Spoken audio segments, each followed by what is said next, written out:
सास की सोच। गौतम, जा अपनी जोरू को बोल, अभी थोड़ी देर में तैयार होकर नीचे आ जाना। वैसे भी सारे मेहमान आ चुके हैं। जी माँ। अरे गौतम की माँ, कब मिला रही हो अपनी बहू से? मैंने तो उसकी सुंदरता के बड़े चर्चे सुने हैं। आज हम भी तो देखे कितनी सुंदर है। वैसे मेरी बहू से तो कम ही होगी। काकी, भाभी इतनी सुंदर है ना कि हमको डर है कहीं किसी की बुरी नजर ना लग जाए। देखते हैं कितनी सुंदर है। अरे आप चुप कर और देख अपनी भाभी को, तैयार हुई या नहीं। अरे लो, भाभी आ गई। अरे कितनी सुंदर है, इसके चेहरे पे तो चांद सी चमक है। सुन रिमझिम, क्या नाम है तेरी भाभी का? सही पहचाना आपने, चांदनी है मेरी भाभी का नाम।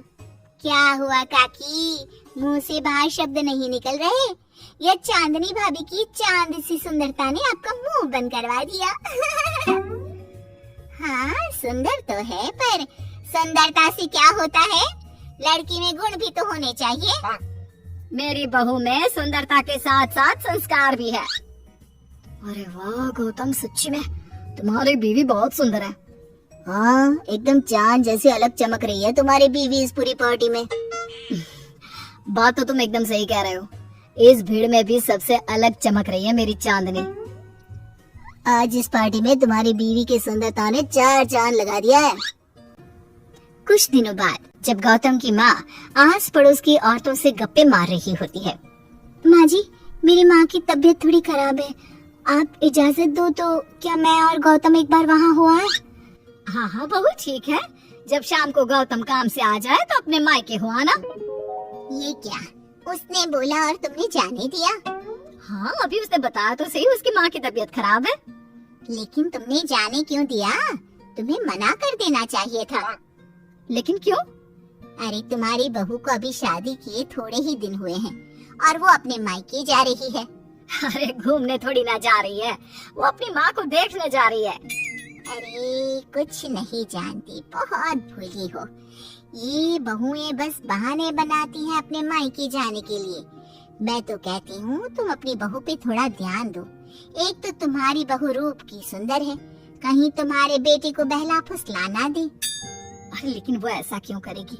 और वैसे भी वो ऐसी नहीं है, वो मेरा बहुत ध्यान रखती है।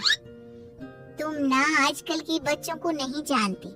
शुरू शुरू में ये सास की सेवा करना, परिवार का ख्याल रखना बहुत अच्छे से जानती है और पीठ पीछे अपने पतियों को परिवार से अलग होने की सलाह देती रहती है। क्यों बहनों, क्या मैं गलत कह रही हूँ? हाँ वैसे बहुत तो सही है आपकी।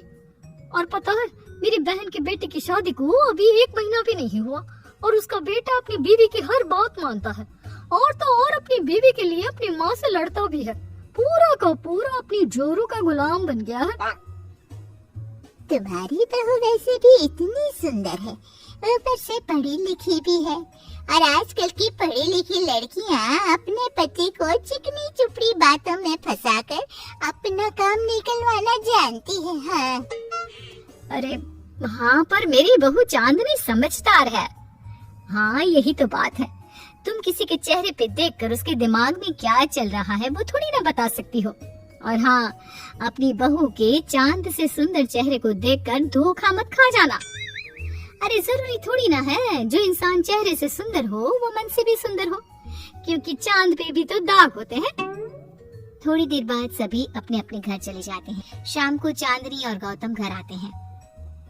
और बहू, माँ को देखाई? जी माँ जी, अब थोड़ा ठीक है। बहू, अब तुम्हारा घूमना फिरना हो गया हो तो घर के कामों में मेरा हाथ बटाओ। जी माँ जी।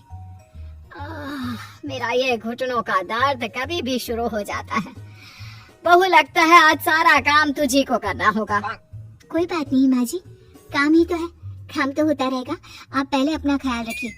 ठीक है, अब तो इतना बोल ही रही है तो मैं अपने कमरे में आराम करने जा रही हूँ। अगले दिन सुबह जब गौतम ऑफिस के लिए निकल रहा होता है। माँ, अब कैसा है तुम्हारे घुटनों का दर्द? ज्यादा तो नहीं हो रहा? नहीं तो शाम को चांदनी आपको डॉक्टर के पास दिखाएगी। तुझे किसने बताया? बहू ने? इतनी जल्दी तेरे पास मेरी चुगली भी कर दी?